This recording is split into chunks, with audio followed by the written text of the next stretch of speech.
Hello and happy Thursday, or as I like to say, happy Friday Eve. I'm Koy Wire. This is CNN10, and I'm here to fuel your mind and get you caught up on the latest news from around the world without all the extra stuff. Just all you and me and your news in 10 minutes time. We're going to start with our headlines today and the latest update on Mpox, formerly known as monkeypox. This infectious disease can cause painful rashes, fevers, and headaches, and can even be deadly. African nations could begin vaccinations against Mpox within days, according to the continent's top public health agency.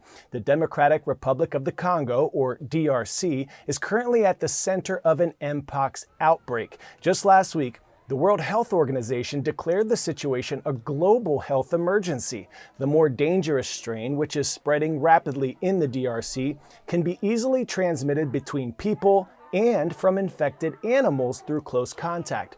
Since the start of the year, the continent has reported nearly 19,000 cases, an increase of more than 100% compared to the same period last year. And the U.S. is continuing ceasefire discussions between Israel and Hamas in regard to the war in the Middle East. Officials are trying to hammer out final details of a potential agreement between Hamas and Israel, as the leader of the Iranian armed forces warns that Iran will punish Israel in due time and place. Secretary of State Antony J. Blinken traveled to Israel, Egypt, and Qatar as part of a larger trip to push for a ceasefire deal.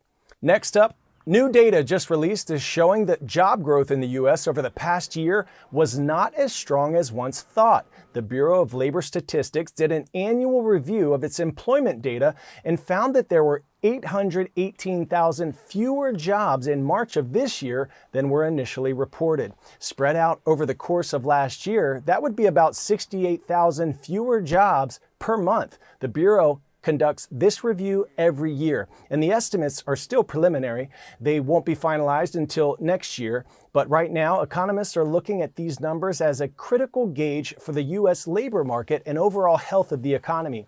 Job growth dropping off more than expected in recent months is something the Federal Reserve will be watching closely as it weighs interest rate cuts, a key factor for inflation. Pop quiz hot shot. What's the biggest section of a group of instruments in an orchestra with the largest number of musicians? Woodwind, string, percussion, or brass? The strings make up the biggest section of an orchestra. They include the violin, viola, cello, double bass, and harp. There are few things in life that unite us quite like music, and one man is using that power to bring together a group of more than 300 people of more than 25 nationalities who speak 20 different languages. The aim? Create an orchestra unlike any other. Our CNN hero, conductor Ron Davis Alvarez, is changing the lives of refugees one musical arrangement at a time.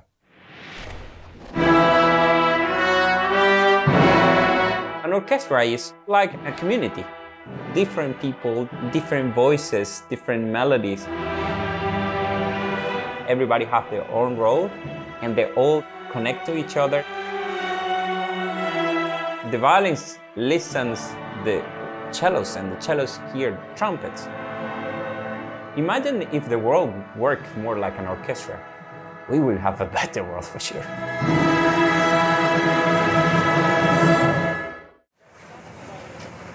I was born in Caracas, Venezuela. I fell in love with music from my first class when I was 10. I went to the university, studying conducting there, and I was working around Venezuela and around the world to teach orchestras and programs, and that's how I came to Sweden.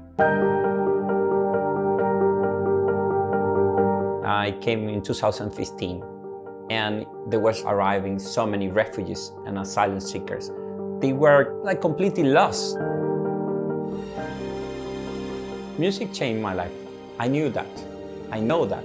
So in this moment, I know one solution. Okay, 1, 2, and 3, and 4. 3 and 4. Dream Orchestra is open to anyone who wants to learn an instrument, especially families who are arriving to Sweden. Up, Down. Can we try? Down. Down. We teach different instruments at the same time, and we have from the very small kids to adults. And it's an orchestra where the main language is music. Ta, tiki, ta, te, ta. Ta, tiki, ta, te, ta. Kids, parents, youth, more than 20 languages and more than 25 nationalities, and kids who are born here. We all need to learn from each other. My life is dream orchestra. I feel thankful to have them in my life, that we can play music together and help each other.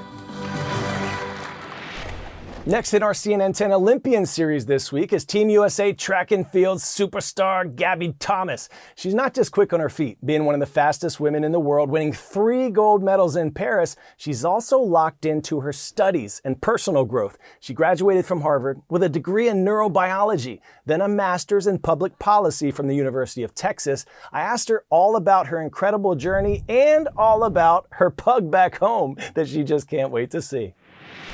So you finally got that gold, but not just a gold. How are you feeling right now? I feel like on top of the moon right now. I mean, this Olympics was a dream come true for me. I got to participate in every event that I wanted to run in, and we got the job done. So I'm ecstatic. And not just participate. I mean, you blew the field away. I mean, were you expecting that?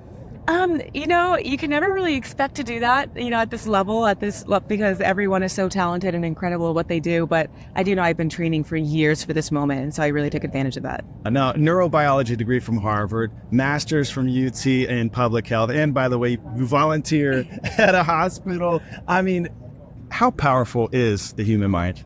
It really is powerful. And I learned that in college. I have a really strong foundation on that. And that was one of the reasons why I wanted to pursue neurobiology as my major. And having that deep understanding of it, I think has really helped me in my track career as well, because I understand what it takes to get to this level. I understand the mindset. I understand all of those little things that make a big difference. Mm-hmm. And the mindset is a difference between, being on the podium and not. Incredible. Now, it's true that your mom has to watch the races alone. And did she do it this time? Because this wouldn't have been one you want to miss. Oh my goodness, my mom gets so nervous for these races. She's more nervous than I am. So she does not like being around people. She really does not even like being in the stands because she gets so nervous. So she did actually do that for the 4x4. She was in the comfort of family at the New Balance hospitality, but it makes her more comfortable to do it that way. And what was it like having fans in general around this time, giving you all that hype? Oh my goodness, it was amazing. I remember back in the fall, I was shooting a commercial with Toyota, and they had all of my family kind of in the shoot, and they were celebrating this moment and kind of manifesting this moment for me. And it was exactly like that. It's like they had envisioned it and it came true in this moment, and it was incredible. I couldn't have imagined how amazing it would feel to share these special moments with them. How badly do you miss your fur baby, your pug, Rico, back home? I cannot wait to see Rico. I think that's one of the first things I thought about when I finished. I was like, okay, I've done the job. Now I get to go home and hang out with my puppy.